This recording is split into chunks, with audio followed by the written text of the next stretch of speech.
Alright, welcome back, and we're going to play the End Spade game. So, here we go!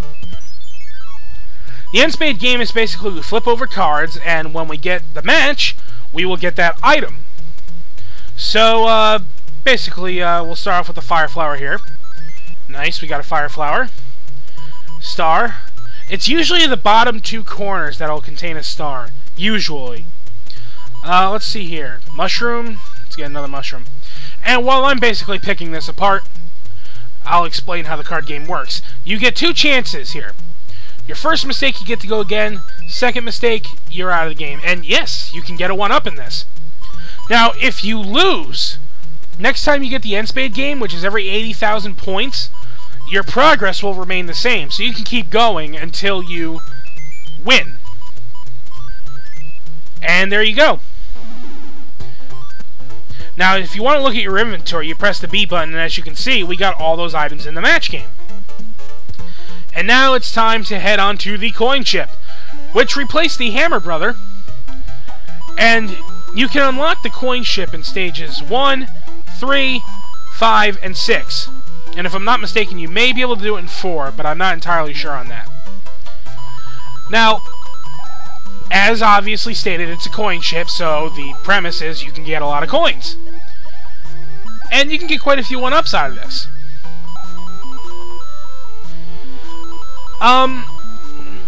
Really, the coin chip, it's kind of a hassle to unlock, but it's pretty well worth it.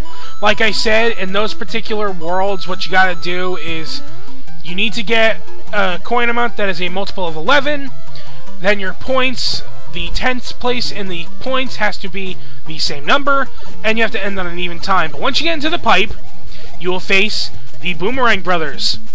And I'm gonna fuck this up. Yep. And when you beat them, they will give you the item that the Hammer Brothers fight originally would have given you. In this case, it's a star. And now let's head into the Mushroom House and get an item. Yep. We're gonna head in the Mushroom House and get an item. Yep, we can pick a box, blah blah blah. And by the way, you open the boxes with B. I didn't explain that, but I figure that's fairly obvious. And yes, we got a leaf. Excellent. Now let's head into the castle because it's screaming for help. There's going to be a castle at the end of every world, and Toad will basically tell you here that, you know, the king's been transformed. I don't know why he's doing jumping jacks to tell us this. Maybe he's on a diet. Maybe Toad just wants us to exercise with him. He's doing jumping jacks, you know. And no, you can't pause it. You can't press start to skip that. You'll just pause the game. Anyway, this is an airship. Airships are at the end of every world, and they are auto-scrolling levels, which means I think they're a lot of fun. And this one's fairly easy. It's just cannonballs and some bullet bills. Since I'm going through this, I may as well explain about the Koopalings, Bowser's children, whom you fight as end bosses for each world. Fun fact, most of the Koopalings are named after various musicians. However, Larry Koopa, the Koopaling we will be facing right now, is not. It's speculated that Larry Koopa is actually named after Larry King, the talk show host. But nobody really knows.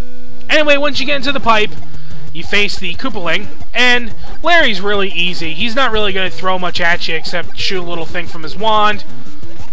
But basically all you got to do is jump on him 3 times or hit him with the Fire Flower, and you can alternate between the two. So once you beat him, the wand will fall, you grab it, and Mario poses with the wand in hand.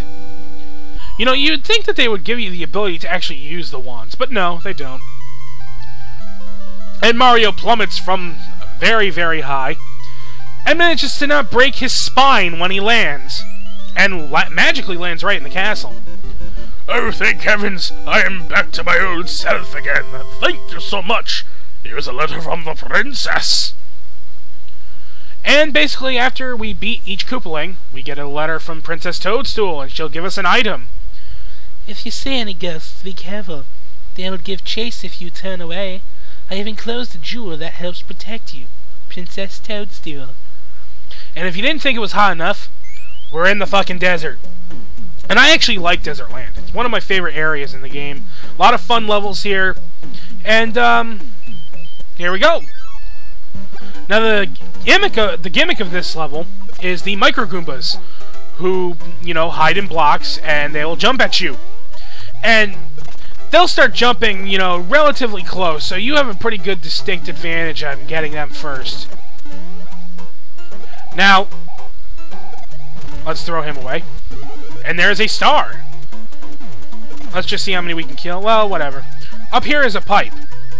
And we're going to go back onto this little thing, whatever the hell it is. That monstrosity. And we're going to go into the pipe. There is a P-switch here. P-switches, they change coins to blocks and blocks to coins. I didn't explain that in the first part, but I figured it was fairly obvious. If you go down here, now that we hit the P-switch, we can go down here. Bunch of coins. And Mario's set on fire! Whatever. Let's get out of this dump. Nothing in there? Whatever. Pipe! Fuck it. Anyway, once we go around, we're going to get full momentum, and we're going to jump. And that'll give us 5 lives, giving us 31 lives total. Isn't that nice? We already got 31 lives, and we just hit the second world. Oh, excellent. And speaking of which, I'm going to play the spade game, and I'm going to cut it. And yes, I get 5 lives. Like I said, I get 5 lives.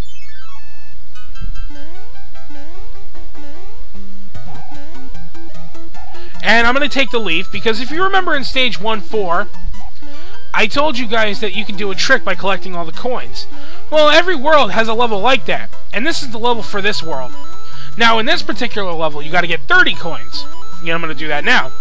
First off, we're going to ride the platform here, and we got all the coins we can riding the platform now.